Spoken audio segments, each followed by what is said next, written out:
morning, everyone. Welcome back to the channel. Well, we're back here at Team Toyota of Princeton, and we have our second 2026 Crown to show you. The first one we did was the nightshade trim. That was a while back. I'll put that video at the end of this one in case you want to compare the two trims. This one is a 2026 Toyota Crown Limited. The color, heavy metal, panoramic roof, black leather interior, all-wheel drive, hybrid action for those bigger MPGs. So if you're in the market for this luxury type vehicle, a luxury sedan, is Toyota's flagship sedan, the Crown, the way you would go? You can let me know as we go through the car. So let's dig in. The front end of this Crown Limited in the heavy metal paint. I think it's a great color against this gloss black trim, but we're going to have a full spread of LED lighting across the front, but we do have a lot of gloss black on the front grille. Looks great new, could take a real beating over time as you whip this baby down the road. Now, as we come around to the wheel and tire package on the Crown, what we have here is a 21-inch dark aluminum alloy wheel. That's what Toyota calls it, with the Toyota badge on the center cap. Wheels are wrapped in Michelin Primacy Tour all-season tires, 225 on the width, a 45 series sidewall 21s, all four corners, all-wheel drive. Moving on out, there is the Crown in that heavy metal with that gloss black trim down below on the doors. Not sure about that. You can let me know. As we come in closer, we're going to have gloss black side view mirror caps, LED turn signals, 360-degree view cameras, color match front and rear door handle, left side fuel filler cap up top. We're going to go with a gloss black shark fin antenna, a color matched roof with a panoramic sunroof, and then over the back we go, and we do have that bit of a deck lid kick up right there on the trunk of the Crown, full LED lighting in the back as well, with Crown spelled out right across the trunk. HEV all-wheel drive on the left, Limited on the right, and our exhaust is tucked up underneath the rear of the vehicle. Under the hood of this 26 Crown Limited is Toyota's 2.5-liter inline four-cylinder hybrid engine, mated to an electronically controlled CVT, 236 net horsepower, 163 pound-feet of torque. That torque number's engine only. MPGs, 42 in the city, 41 on the highway, and 41 combined. And at over $50,000, we should not see a prop rod here. We should have hydraulic hood struts. We're at the back left quarter panel at the fuel filler door. The Crown has a 14.5-gallon gas tank. It can take a minimum octane level of 87, so you can run it on regular unleaded gas. Additive-wise, you can use up to E15 gasoline only, no E20, no E85. Before we get into the interior, you're going to want to know, Mike, how much? Well, we're talking about the flagship sedan, so it's going to be expensive. Base price, 26 Crown Limited, is $45,950. This has the advanced tech package on it for an additional $3,570, the premium paint charge of $475, and the all-weather floor liner package at $319. Once we add those three things in and a destination and delivery charge of $1,195 from Toyota's Aichi, Japan assembly plant, we have a total vehicle MSRP from the factory of $51,509. So let's check out the interior. Before we get to the front door panel, here is the parts content. And if you want a Toyota 100% made of Japanese parts, 100% made in Japan, then the Toyota Crown fits the bill. Now, as we come to the front door panel, it's all black, but we do have some bronze as they bring that in from the seats to the door panels, which I like. Black soft touch material across the top. Then we have the more soft material, I'm going to call it probably soft tex on the doors, right in the insert and on the armrest with the stitching. We have that bronze on the door handle, 2 memory seat settings. We do have some bronze trim around the gloss black, but we do have flat black actually on the buttons, which is good. And we do have power fold mirrors inside and out. We have a decent door pocket, the 11-speaker JBL sound system as well. Into the footbox, we have a large dead pedal brake and accelerator with the floor mats in the rear of the vehicle at this time. We have the aluminum crown door sill plate to welcome you to the vehicle. Seating wise, full power with lumbar for the driver, power seat without lumbar front passenger. At this price, they should be the same. Passenger should get the lumbar as well. Black leather. We have the light gray cross stitch. We have the perforated insert. Bolstering feels soft. Headrest feels soft. And then we have that bronze or copper cross stitch and piping throughout the design of the seats. Front passenger door panel, same action as the driver, but you don't get memory seat settings for the front passenger, and at 51.5, I think we should. Up top, way up top, hard black plastic. Then we have the soft touch, again with that bronze design into the heat and air vent, also with the bronze design. So I like how they're keeping that consistent throughout the car. More soft touch, and then down below by the glove box, some hard plastic. And then we do have, I would say, a fairly small glove box. Now we have the 12.3-inch infotainment screen, wireless CarPlay, Android Auto. More of that bronze trim underneath of it. We have built-in nav through subscription service only. We have our radio, whether you have Sirius XM, HD, AM, FM radio, Bluetooth your phone. We do have all of our vehicle settings for your climate, comfort, trip information, energy flow, since we do have a hybrid here. So they have all that set. And then you have your general settings where you can get your driver profile up, Bluetooth your devices, Wi-Fi hotspot set up. You do have some vehicle customization, over-the-air updates. Hit vehicle customization. You can customize your lights. You have your illumination. Now that's your ambient lighting. You can adjust the brightness, but you cannot pick a custom color. Door controls, boarding and exit. You have that easy exit. So when you have your memory seat set for the driver and you turn the car off and open the door, the seat will move back to help you get out of the vehicle easier. Then you can set up your custom drive mode right there. And then you do have some additional climate controls here. So back to the beginning. Now let's check out reverse. There we go. We have 360-degree view cameras with trajectory, nice and clear. You can adjust your trajectory lines or eliminate them depending on what you would like to see. And then you can go ahead and zoom in or zoom out. All depends on what you want to see. We go back to park and we are good to go. Push button start, air vents, and four-way hazard. There's the volume for your radio. And then down further, we have separate controls for the climate, which I like. Dual zone climate control, as well as 3-stage heated seats, 3-stage ventilated seats for the driver and the front passenger with a heated steering wheel. And those can be linked in with the climate system. Down further, we do have a vertically mounted wireless charging pad with a couple of USB-Cs, gloss black, so be very, very careful here, with some bronze. So I like they brought that into the center console. Here is the shifter that's going to take you through the simulated gears of this eCVT. Drive modes, which we'll check out when we go through the dash. Traction control off, auto vehicle hold, EV only mode, even though it's not a plug-in. Electric brake. We got a couple of cup holders. And then we have our Toyota key fob. Lock, unlock, pop the trunk panic button, and the Toyota badge. And on the back, it does say Toyota Crown. And then we have our armrest, nice and soft with bronze on the side button. Open that up. We do have a removable tray, a 12-volt, a USB-C, and a felt-lined area for more storage.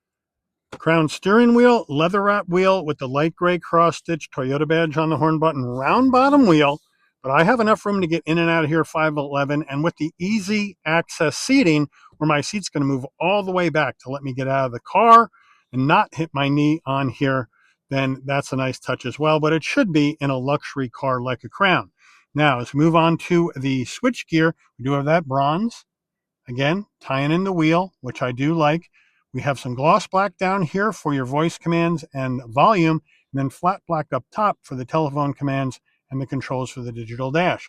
On the right side, gloss black here for the modes for your infotainment system and seek for your music, and then flat black for the adaptive cruise. No paddles. On the left, we have our headlight controls, turn signals, high beams. On the right, windshield wipers. Over here on the left, up top, we have our adaptive high beams on or off, windshield wiper de-icer on or off. Then you have your trip reset and bright and dim the dash. And then as we drop down even further, we can pop the trunk, pop the fuel filler door, And then we do have a manual tilting and telescoping wheel, but again, at 51.5, that should be electric. And then the 12.3-inch digital dash. Let's check out the drive modes, where we're going to have sport, that custom mode, and then back down, normal, and eco. Would have been nice to have a snow mode in here. Let me know what you think. I think for today, we'll leave it in normal, and maybe we'll check out sport when we get on the road. And then we do have additional information that we can go through here in the center. Now, we can go ahead and change our settings down here. So let's say I want number 1. So I can come down here to number 1, hit OK, and that'll go ahead and set up number 1. And then I can move over to the left, configure what I want to have on the left side of the screen, and then choose to what I want to have displayed. So I do like how they have that going. And then when we go to where we're going, hit OK and then move over. Then we can go to the right, and then we can decide what we want to have up on the right side. So again, it's very easy to configure, very clear and easy to use. And right in the middle here, that's your drowsy driver detection camera. The overhead console, if you want your LED dome lighting to come on and off when you open and close the door, the button that says door, you push it in and leave it in. So when you open the door, lighting comes on, close the door, lighting will dim out, SOS button in case there's an emergency on the road, and then the controls for this panoramic roof right over here. So if you want to open it up, hit that button, oops, hold it in a second, and the shade will go back. Now this is a fixed glass panoramic roof. I would like to see a roof that opens. And we have the switches for it right here. It's just that the switch over here on the right, that would be the one that opens the glass. It's just a dead button now because it's a fixed glass roof. Why just not put in a panoramic roof? Let me know what you think. Then when you want to close it, you can go ahead and bring that shade all the way back. But with that open all the time, especially in the summer, that could really heat the inside of this car up. Now, as we come to the rear view mirror, it's a framed rear view mirror with home link and auto dim. And then our sun visor with vanity and an LED light. And does it slide? Yes, it does. Getting into the back seat of the Crown, but first the rear door panel. It's pretty much the same vibe as the front, right? With the soft touch, then the soft text, the soft armrest, the bronze here around the switchgear, gloss black, so be careful. JBL speakers, heated outboard rear seats for the back of this Crown.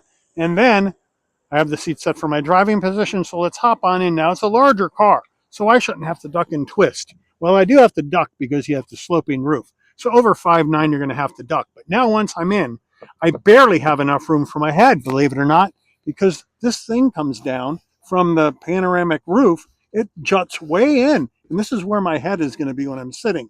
And that's just no good. I'm going to put my head way back on the headrest to get that cut out so I have more room. So now, once I'm in, though, I do have enough room for my knees. I have enough room for my shoulders.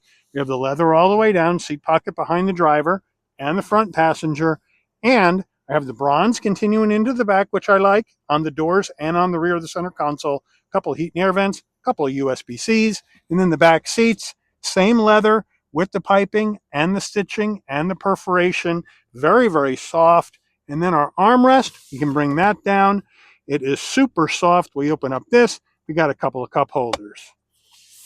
But overall, once you get your head in the right spot, you got plenty of room.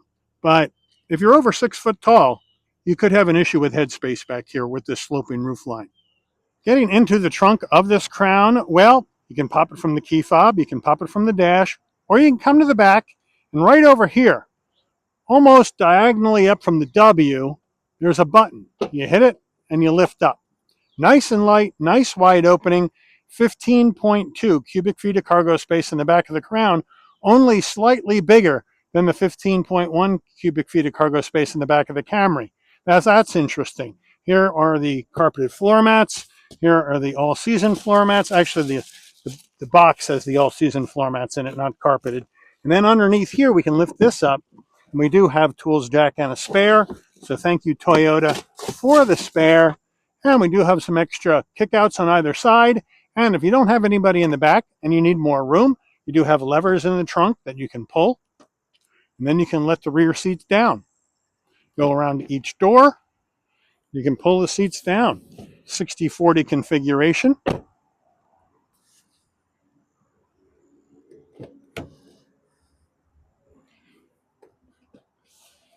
There we go. And now, if you need more room, you got a bit of a kick up, but you got that extra room for larger items. So it's a good use of trunk space in the Crown. Just wish it had a little bit more differentiation between this and the Camry as far as the trunk space goes. Window sticker time. Here we go. 26 Crown Limited heavy metal. Government safety ratings. Fuel economy estimates. Pretty good for a full-size sedan by today's standards. Standard equipment.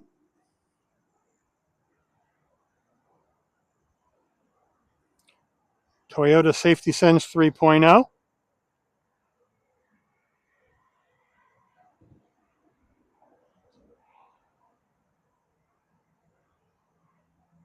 Now the options.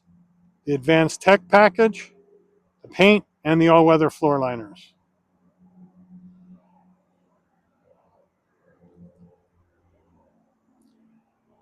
Total vehicle MSRP, $51,509. Take her out for a spin.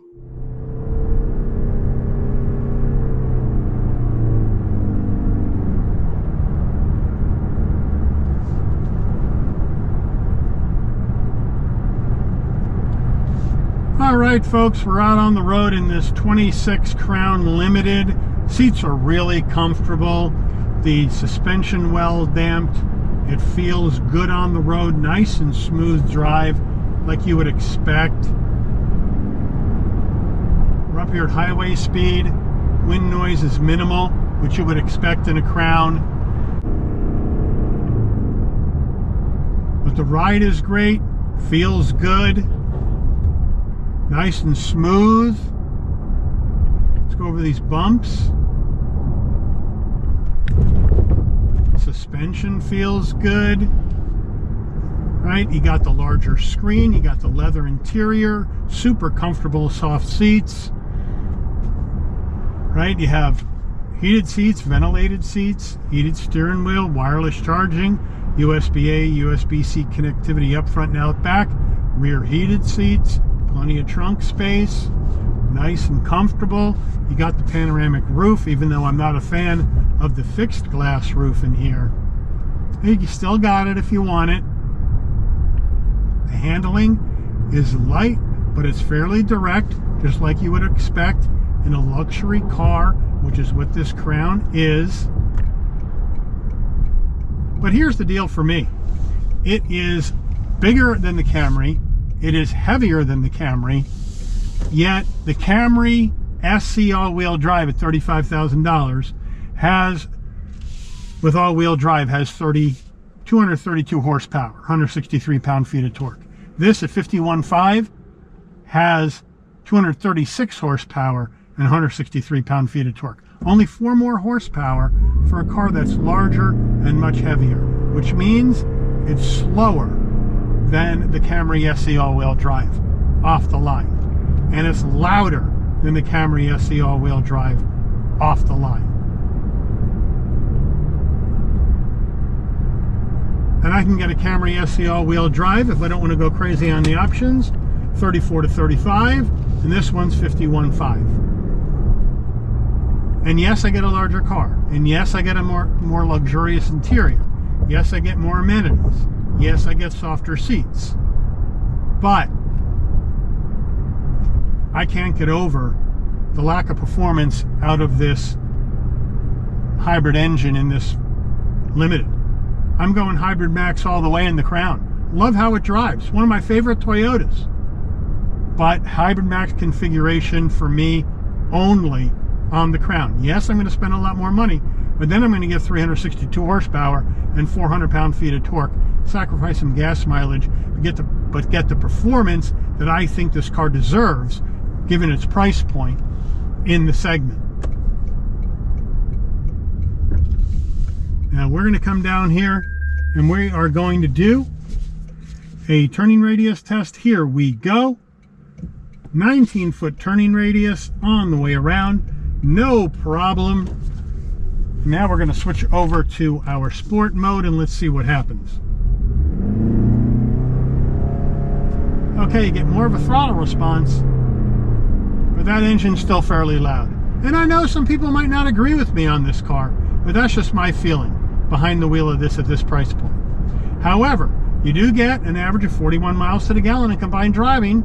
So if you get your EPA estimate on the window sticker, you got a 14.5 gallon gas tank, you're looking at about 595 to 600 miles on a full tank of gas, which will get you from New Jersey, where I live, to eastern Tennessee without stopping for gas. So you got that going for you in this hybrid. You just have to expect less power in this vehicle. And it wallows in the turns like a big dog. Definitely a luxury car. So you let me know what you think. If you like the Crown like I do you go with this lesser power plant to get better MPGs and sacrifice a good amount of performance, or you move up into that hybrid max Crown and get much more horsepower and torque, get the performance that this car I think deserves, but you're going to sacrifice your gas mileage. You let me know. Or do you drop all the way down to the Camry SE all-wheel drive? And after driving both of these, that's what I would do to get a better handling car, a quicker car with all-wheel drive, just like this one, and only 4 less horsepower. I mean, I think it's a no-brainer, and better gas mileage. I think it's a no-brainer on the Camry SE all-wheel drive, but you let me know. But I do want to thank Team Toyota of Princeton for allowing the channel access to this brand new 2026 Toyota Crown Limited in heavy metal for review today. I'd like to thank all of you for watching. If you enjoyed this video, please consider giving it a like.